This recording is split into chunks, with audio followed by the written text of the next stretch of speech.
Hi guys, back again with Gangsta Granny. It's raining outside right now, so this is a perfect time to sit back and read some more of our book. So here we are, starting on chapter 20. Boom, boom, boom. Ben couldn't believe what Granny had just said. There was no way he would risk stealing the crown jewels only to put them back the very next night. But they are worth millions, billions even, he complained.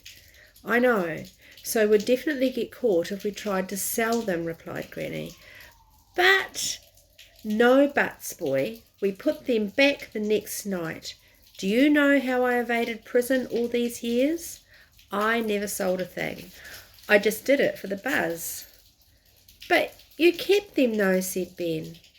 Even if you didn't sell them, you've got all those jewels in your biscuit tin. Granny blinked. Yes, well, I was young and foolish then, she said. I have learned since that it is wrong to steal, and you need to understand that too. She gave him a fierce look. Ben squirmed. I do, of course, I do. It's a brilliant plan you've put together, Ben. Honestly, it is. But those jewels don't belong to us, do they? No, said Ben. No, they don't. He felt a tiny bit ashamed now that he'd been so horrified at the idea of giving back the jewels. And don't forget that every policeman in the country, maybe even the world, will be looking for the crown jewels. They'll have all of Scotland Yard after us. If we were found with them, we'd be thrown into prison for the rest of our lives. That might not be so long for me, but for you, it could be 70 or 80 years. You're right, said Ben. And the Queen seems like such a nice old dear. We are around the same age, actually. I would hate to upset her. Me too, murmured Ben. He had seen the Queen on the news loads of times, and she seemed like quite a nice old lady, smiling and waving at everybody from the back of her giant pram. Let's just do it for the thrill. Agreed? Agreed, said Ben. When can we do it? It will have to be a Friday night when Mum and Dad take me to stay at yours. Did the doctor say when you'll be out of hospital? Yes, he did. He said I could leave any time. Fantastic. But we need to do it very soon. How about next Friday? Isn't that too soon? Not at all. Your plan seems very well thought through. Okay. Thank you, said Ben, beaming. It was the first time ever that he felt like he had made a grown-up proud of him. When I get out of here, I'll get on to pinching the equipment that we need. Now run along, Ben, and I will see you next Friday night at the usual time. Ben pulled back the curtain. Mr. Parker, Granny's nosy neighbour, was standing right there. Startled, Ben took a couple of steps back towards the bed and quickly shoved Plumbing weakly up the back of his jumper. What are you doing here? Asked Ben. Hoping to see me take a bed bath, no doubt, said Granny. Ben chuckled. Mr. Parker scrambled for words, said, No, Matron, hollered Granny. Wait, said Mr. Parker, panicking. I'm sure I heard one of you talking about the crown jewels. It was too late. The matron, who was an unusually tall lady with very, very big feet, clomped down the ward at speed. Yes, asked the matron. Is something the matter? This man was spying at me through the curtains, said Granny. Were you? Demanded matron, eyeballing Mr. Parker. Well, I heard that they were, whined Mr. Parker. Last week he spied on my granny doing her naked yoga, offered Ben. Matron's face turned puce with horror. Get out of my ward at once, you filthy little swine, she screamed. Humiliated, Mr. Parker backed away from the terrifying matron and scuttled out of the ward. He paused at the swing doors and yelled back to Granny and Ben, You haven't seen the last of me, before rushing out. Please let me know if that man comes back, said matron. her face returning to a more normal shade. "I will," replied Granny, before Matron returned to her duties. "He could have heard everything," hissed Ben. "Maybe," replied Granny, "but I think Matron scared him off for good." "I hope so." Ben was very worried about this unfortunate development. "Do you still want to go through with it?" asked the old lady. Ben had the feeling you have when you are on a roller coaster and it's slowly making its way up the track. You want to get off and you want to stay on. Dread and delight all rolled into one. "Yes," he said. "Hooray," said Granny, giving Ben a big smile. Ben turned to leave, then turned around again. I love you, Granny," he said. "And I love you too, little Benny," said Granny with a wink. Ben winced. He had a Gangsta Granny now, and that was great, but he was going to have to teach her to call him Ben.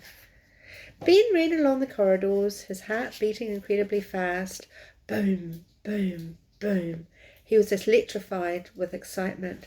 This 11-year-old boy, who had never done anything notable in his life, except once been sick on his friend's head on the big wheel at the local fun fair, was going to take part in the most daring robbery the world had ever known. He ran outside the hospital and began fumbling with the keys to unlock his bike from the railing. Then, looking up, he saw something unbelievable. It was Granny. That in itself was not unusual, but this was. I'm going to show you the picture here.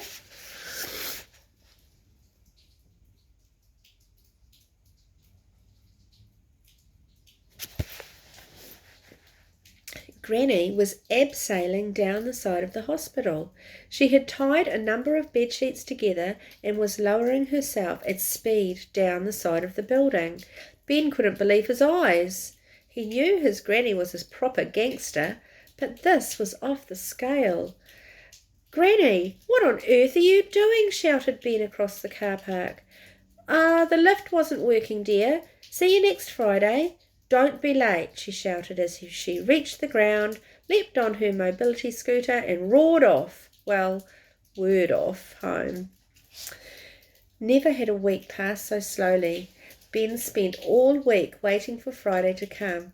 Every minute, every hour, every day seemed like an eternity. It was strange having to pretend he was just another ordinary boy when really he was one of the greatest criminal masterminds of all time. Finally, Friday evening came. There was a knock on Ben's bedroom door. Rat-tat-tat. "Well, are you ready, son?" said Dad. "Yep," said Ben, trying to act as innocent as possible, which is actually quite hard when you are feeling extremely guilty. "You don't need to pick me up too early in the morning tomorrow. Granny and I normally play Scrabble until quite late." "You won't be playing Scrabble, son," said Dad. "No? No, son. You won't be going to Granny's tonight." "Oh, no," said Ben. "Is she back in hospital?" "No, she's not." Ben sighed with relief, then felt a prickle of anxiety. "So why am I not going to her house?" The plan was in place, and there was no time to lose. "Because," said Dad, "tonight it's the Under-12 Dancing Championships. At last, it's your big moment to shine." Now, that was chapter 20. This is chapter 21. A tap shoe. Ben sat silently in the back of the little brown car in his love bomb outfit. "I hope you don't forget about the competition, Ben," said Mum as she fixed her makeup in the passenger seat, her lipstick accidentally scrawling across her face. Excuse me. Oh, excuse me. Right, I'll start that sentence again. Where were we? "I hope you don't forget about the competition, Ben," said Mum as she fixed her makeup in the passenger seat, her lipstick accidentally scrawling across her face as they went round a corner. "No, of course not, Mum." "Don't worry, son," continued Dad as he proudly drove his son to dance competition immortally. Drove his son to dance competition immortality.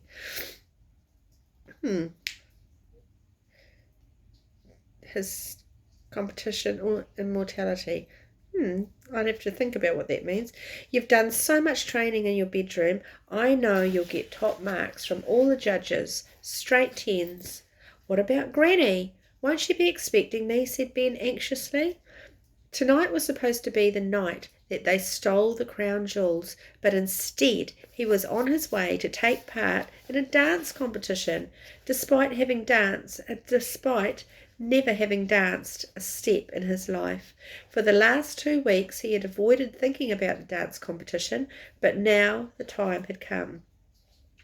It really was going to happen. He was going to have to dance a solo number, which he hadn't prepared, in front of an entire theatre full of people. "Oh, don't worry about Granny," said Mum. "She doesn't know what day it is," she laughed, as the car stopped suddenly at a red light and mascara splattered over her forehead. They arrived at the town hall. Ben saw a rushing river of multicoloured lycra making its way into the building. If anyone at school found out he'd entered, he'd never live this down. The bullies would have all the ammunition they would need to make his life hell forever.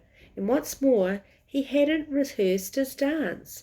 Not even once. He didn't have a clue what he was going to do on stage. This was a competition to find the best junior dancers in the local area. There was a prize for best couple, best solo female, and best solo male. If you won here, you would get the chance to compete for your country, and if you won there, for your country. This was the first step on the road to international dance superstardom, and the host for the evening was none other than Strictly Star's dancing heartthrob and his mum's favourite, Flavio Flavioli. It's wonderful to see so many beautiful ladies here tonight," he purred in his Italian accent. Flavio looked even more shiny in real life. His hair was slicked back, his teeth were dazzlingly white, and his outfit was as tight as cling film, which we call glad wrap. "Now, are we all ready to rumba?" The crowd all screamed, "Yes!" "Flavio couldn't hear you." "Flavio can't hear you," I said. "Are you ready to rumba?" "Yes!" they all screamed again, a little louder than before. Ben was listening nervously backstage. He heard one woman's voice screech, "I love you, Flavio." It sounded suspiciously like his mum. Ben looked around the dressing room. It might as well have been a convention of the most annoying children in the world. They looked so unbearably precocious, adorned in these ridiculously garish lycra outfits, smeared in fake tan and with pearly white teeth so bright they could be seen from outer space. Ben looked anxiously at his watch, knowing he was going to be terribly late to meet his granny. He waited and waited as the over-made-up, quick-stepped, jibed, waltzed, Viennese waltzed, tangoed, foxtrotted, and cha-cha-cha'd. Finally, Ben's turn came. He stood in the wings as Flavio announced him. "Now it's time for a local boy who is going to delight us all tonight with a solo dance piece. Please welcome Ben." Flavio glided off the stage as Ben plodded on, his lycra love bomb outfit riding uncomfortably up his bottom. Ben stood alone in the middle of the dance floor. A spotlight shone on him. The music started up. He was praying for some sort of escape from this. He would have been happy with anything at all, including a fire alarm, an earthquake, World War III, another ice age, a deadly swarm of killer bees, a meteor from outer space hitting the earth and spinning it off its axis, a tidal wave, Flavio Flavioli being attacked by hundreds of flesh-eating zombies, a hurricane or tornado. Ben didn't really know the difference, but either would do. Ben being abducted by aliens and not returning to the earth for 1,000 years, dinosaurs returning to the earth through some kind of time-space portal and smashing through the roof, devouring everyone inside. A volcano erupting through annoyingly there didn't seem to be any volcanoes nearby, an attack of giant slugs, Even an attack of medium-sized slugs would do. Ben wasn't fussy. Any of the above would have sufficed. The music played for a while, and Ben realized he hadn't moved his body yet. He looked over at his parents, who beamed with pride, seeing their only child centre stage at last. He looked to the wings, where the ever-smiling Flavio was giving him an encouraging grin. "Please, make the ground open up now." It didn't. There was no choice but to do something, anything. Ben started moving his legs, then his arms, then his head. None of these parts of his body moved in time or sequence, and for the first 5 minutes he threw his body around the dance floor in a style that can only be called unforgettable. As much as you might want to forget it, you can't. There's a picture of him there.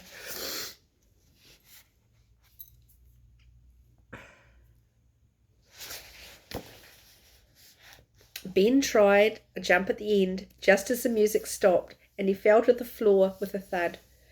There was silence, deafening silence. Then Ben could hear the sound of one pair of hands clapping. He looked up. It was his mum. Then another pair of hands joined in. It was his dad. For a few seconds he thought it might be one of those moments you see in a film where the underdog triumphs against all odds, that soon everyone in the hall would be on their feet cheering and applauding this local boy who had at last made his loved ones proud, and at the same time reinvented dancing forever. The end. Well, no, that's not what happened. After a few moments, his parents felt embarrassed to be the only people applauding, and stopped. Flavio returned to the stage. Well, that was... For the first time the Italian heartthrob seemed lost for words. "Judges, can we have your scores for Ben, please?" 0 was the first. 0. 0. Only one more judge to go. Could Ben make it 4 zeros? But the final judge must have felt sorry for the sweaty little boy in front of her, who had shamed his family for generations with his epic display of talentlessness. She shuffled her scoring paddles under the desk. 1, she announced. There were loud boos and jeers from the audience, so she corrected her score. "Oh, I am sorry, I mean 0, she said, holding up her original choice of paddle. "Slightly disappointing scores from the judges there," said Flavio, still trying hard to smile. "But young Ben, all is not lost. As the only boy who entered the solo male category tonight, you, therefore, are the winner. May I present you with this solid plastic statuette." Flavio picked up a cheap-looking trophy of a dancing boy and presented it to Ben. "Ladies and gentlemen, boys and girls, a round of applause for Ben." There was silence again. Even Mum and Dad didn't dare to clap. Then boos started, and then jeers and catcalls. Shouts of "Shame on you!" "No!" and "Fix!" Flavio's perfect smile began to crack. He leaned down to Ben and whispered in his ear, "You'd better get out of here before you get lynched." At that exact moment, a tap shoe was thrown from the back of the audience. It flew at speed through the air. It was probably aimed at Ben, but instead it hit Flavio right between the eyes, and he fell to the ground unconscious. "Time to make my excuses and leave," thought Ben. And there's poor Flavio being hit in the head. Right. That's 2 chapters today. We'll see what happens next time. Bye.